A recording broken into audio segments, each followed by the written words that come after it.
തൽക്കാലേ ഹരിപ്രമുഖന്മാരാം വിബുധന്മാരൊക്കവേ ഹരിരൂപധാരികളായാരല്ലോ. മാനുഷഹരി സഹായാർത്ഥമായി തതസ്തോ മാനുഷഹരി സമവേഗ വിക്രമത്തോടെ പർവ്വതവൃക്ഷോപലയോധികളായ ഉന്നത പർവ്വത തുല്യ ശരീരന്മാരായ നാരദം ഈശ്വരം പ്രതീക്ഷമാണന്മാരായി പ്ലവകവൃന്ദേശ്വരന്മാരും ഭുവി സുഖിച്ചു വാണാരല്ലോ. അമിത ഗുണവാനാം നൃപതി ദശരഥൻ അമലൻ അയോധ്യാധിപതി ധർമാത്മാവീരൻ അമരകുലവരതുല്യനാം സത്യപരാക്രമൻ അംഗജസമൻ കരുണാരത്നാകരൻ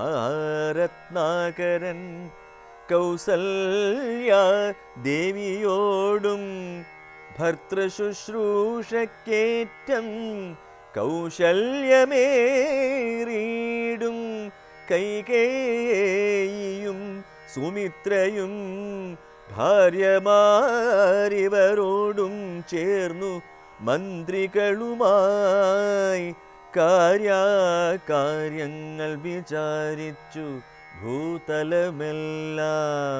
പരിപാലിക്കും കാലമനപത്യത്വം കൊണ്ടു പരിതാപേന ഗുരുചരണാംബുജദ്വയം വന്ദനം ചെയ്തു ചോദിച്ചിടിനാൻ, എന്തു നല്ലു നന്ദനന്മാരുണ്ടാവാനെന്നരുൾ ചെയ്തിടണം. പുത്രന്മാരില്ലായ്കയാൽ എനിക്കു രാജ്യാദി സമ്പത്തു സർവവും ദുഃഖപ്രദമെന്നറിഞ്ഞാലും വരിഷ്ഠതപോധനൻ വസിഷ്ഠനതു കേട്ടു ചിരിച്ചു ദശരഥ നൃപനോടരുൾ ചെയ്തു, നിനക്കു 4 പുത്രന്മാരുണ്ടായി വരും, അതു നിനച്ചു ഖേദിക്കേണ്ട മനസ്സി നരപതേ. വൈകാതെ വരുത്തണം ഋഷ്യശൃംഗനയിപ്പോൾ ചെയ്ക നീ ഗുണനിധേ. പുത്രകാമേഷ്ടി കർമ്മം താവകം പുത്രിയമിപ്പായസം കൈക്കൊള്ളുക നീ. ദേവനിർമ്മിതം എന്നു പറഞ്ഞു പാവകനും ഭൂപതിപ്രവരനു കൊടുത്തു മറഞ്ഞിതു.